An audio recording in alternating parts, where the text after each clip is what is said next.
Yeah, it's the Archivest, y'all. Out here, baby. Exclusively interviewing Exclusive. Lush One. Lush One. That's me. Out the Bay Area. Yeah.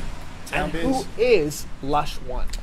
Lush One is basically a creative entity, you know what I'm saying? I'm the essence of charisma just in human form, distilled down to its purest form. And I do all different things, hip-hop, non-hip-hop related. I'm just a creative individual out here, and I'm getting it. And tell us about the Delinquent Monastery crew. Delmon crew started in almost a decade ago out in Oakland, California. We were Oakland's finest hardcore hip-hop. We definitely still had that Bay Area edge to it, you know what I mean? That cats that grew up on that classic Mac Mall and RBL sound could fuck with us, but we were lyricists and had a respect from the battle scene and all that shit, so we kind of combined all those elements of just real Cali steez, but fucking hard boom bap lyricism and shit, and we were kind of like the total package as far as that went, and it was a lot of fun.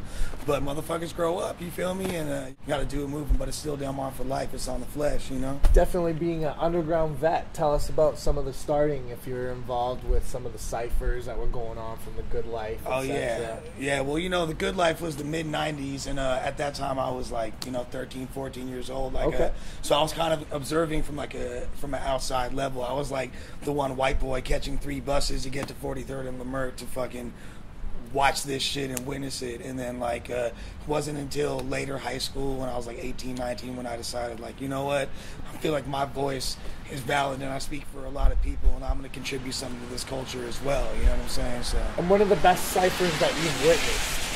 To be honest, like as soon as you said that, what sticks out in my mind was a Scribble Jam 2005. The entire Fresh Coast movement, we were all out there rolling together. It was me, No Can, Awkwards, Thesaurus, Franco, Passwords. We were out there super deep, and you know, like all the Midwest homies, like Mac Lethal was there, and like it's shit that was never captured on camera that really can't be explained. But it was like fucking the gods were rapping through us that day.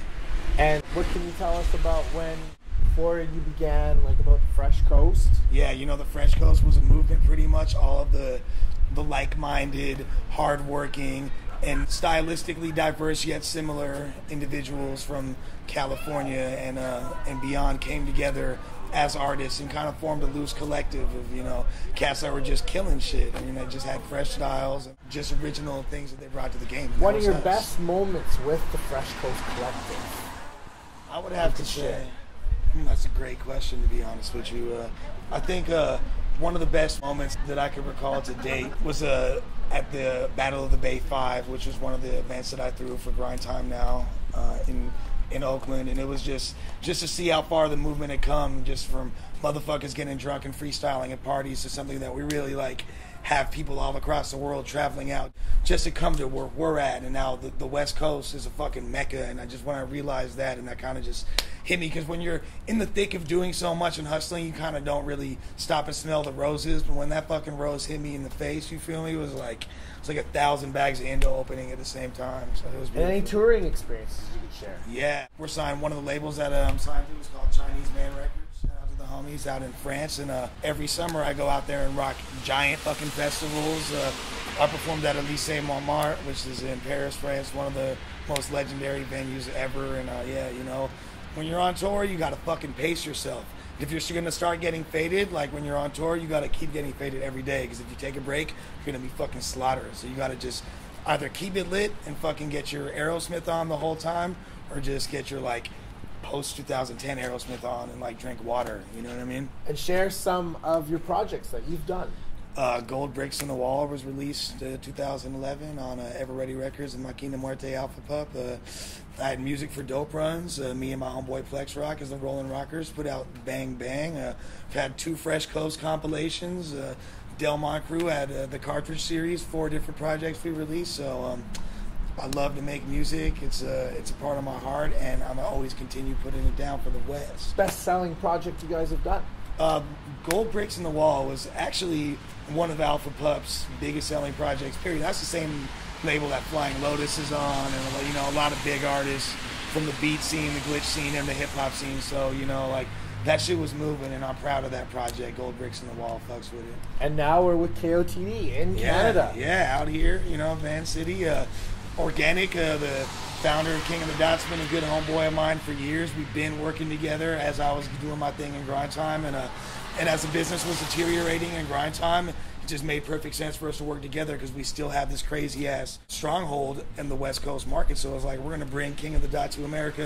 It was two empires coming together to form something even greater than both of us were originally. So I'm honored to be a part of that. And tell us about the Cali battle scene. Who's really on the radar right now? Right now, with Cali, bring it up. There's a lot of new cats in Cali because obviously y'all know about the Ilmax and the Thesauruses and the Passwords, but we got some new heat. Like, keep an eye on my partner Daylight out of Watts. This motherfucker is a monster. People kind of know Cali for the more jokey joke style and the multi-syllable shit. It's the home of gang culture, and a lot of these cats are being represented lyrically now too, so it's a beautiful thing. And the biggest crowd you've ever rocked? Shit, music and Natural Games Festival in the south of France last year. It was like 15,000 people. That shit was nuts, bro. And the best hip-hop memory you've been part of or contributed to? Wow.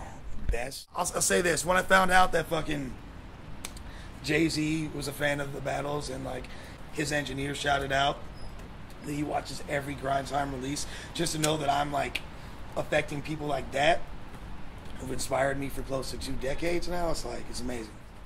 And you have anything else to add to our excellent interview?